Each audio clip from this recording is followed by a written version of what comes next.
no le permitía a las economías como tal crecer a ritmos sostenidos, porque gran parte del gasto público, en lugar de utilizarse para inversión en infraestructura o apoyo al sector manufacturero, se estaba utilizando en sobredimensionamiento estatal y gasto público. Otra de las críticas que surgió en el modelo es que los excesivos subsidios que se otorgaban a la industria manufacturera la estaban haciendo menos competitiva. Ello indicaba entonces que la industria, al abrirse al mercado internacional, pues no iba a tener las suficientes bases para generar precios competitivos y por lo tanto hacerle frente a una economía internacional. Entonces, todo este tipo de aspectos llevó a replantear el modelo de sustitución de importaciones, que como ustedes vieron en las lecturas, tiene sus grandes exponentes en la CEPAL, la teoría dependentista, ¿sí? Raúl Prebisch, entre otros, quienes fueron los que más trabajaron en cómo desarrollar y cómo implementar en cada una de las economías. Entonces viene luego una etapa de ajuste económico, ¿sí? Que básicamente se da en el periodo de 1980 a mediados de los 90. En este periodo de ajuste económico, pues se busca echar atrás todo lo que el modelo de sustitución de importaciones en cierta medida ya ha logrado con respecto a la intervención del Estado en la economía. Entonces se pasa de una economía expansionista, un sector estatal expansionista que promueve la industria manufacturera, a una política monetarista ortodoxa. Es decir, la masa monetaria que estábamos manejando en el 70, que en cierta medida se preveía que fuera conforme a la demanda interna del país, ya se manejaría de una forma más conservadora, y esta forma era por medio de la tasa de interés. Entonces el gobierno controlaría la masa monetaria de acuerdo al nivel de interés que se daba en el mercado. A su vez se daría un manejo estricto del gasto público en las tasas de interés y en el nivel de inflación, lo cual propendría en teoría para que el gobierno tuviese más recursos para invertir en otros sectores prioritarios de la economía y el déficit no afectara su crecimiento.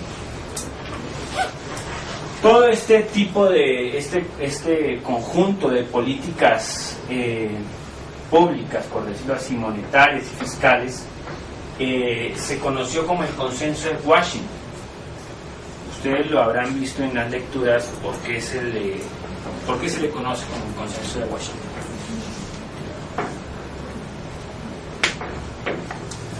En una de las lecturas estaba ¿Por qué conocemos este conjunto de políticas monetarias como Consenso de Washington?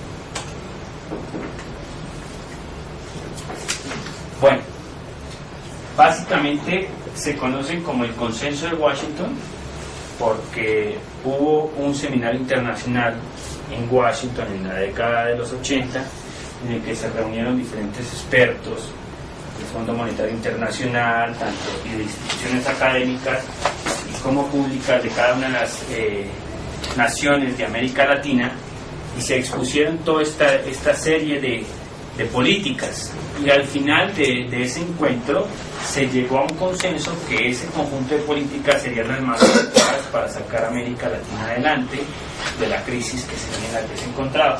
Entonces, en cierta medida se generó un consenso, y desde ahí asumió el nombre de Consenso de Washington. En esta época también se da el efecto de que se sustituyeron los regímenes democráticos por dictaduras.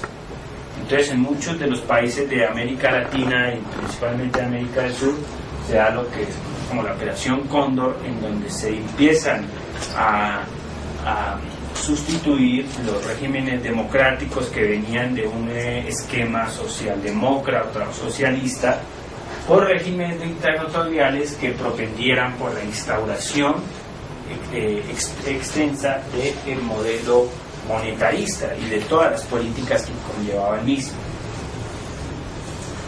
Entonces, esto en cierta medida garantizaría, según esa etapa de ajuste económico, la plena inserción de América Latina en los mercados mundiales una vez restableciera su nivel de desarrollo y pusiera en orden sus economías internas.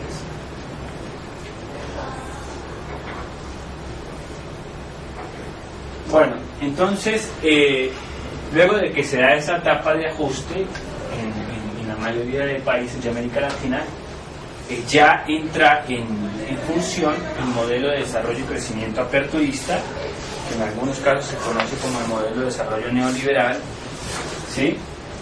Y este inicia entre mitad de la década de los 80, pero en realidad se consumía en los 90 en la mayoría de países, ¿sí?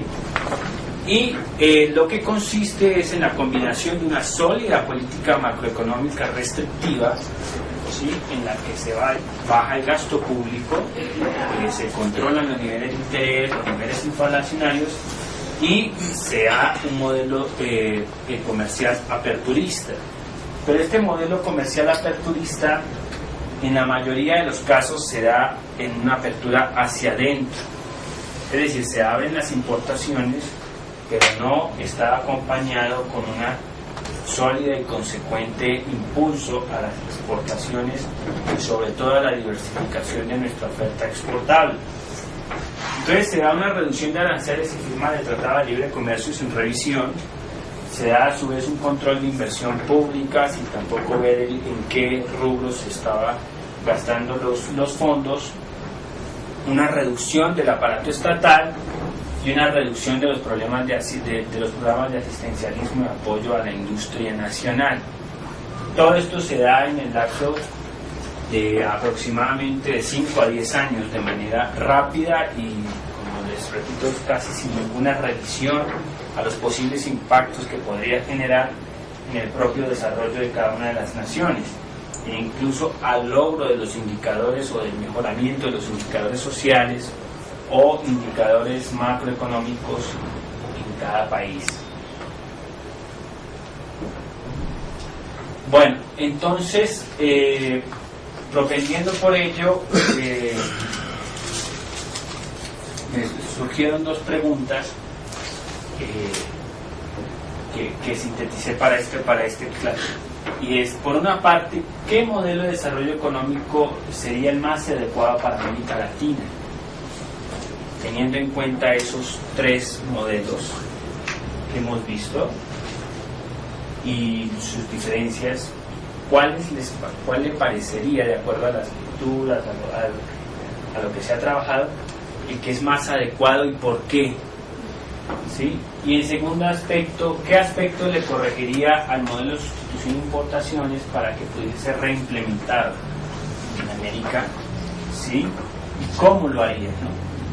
Hay que tener en cuenta dos factores. Uno, en realidad América Latina, si vemos su evolución, en principio se plantea que su modelo de desarrollo agrícola exportador lo heredó de la colonia, luego trató de hacer un modelo desarrollista fundamental en el sector manufacturero, pero luego volvió a reincidir en el modelo básicamente exportador de productos primarios.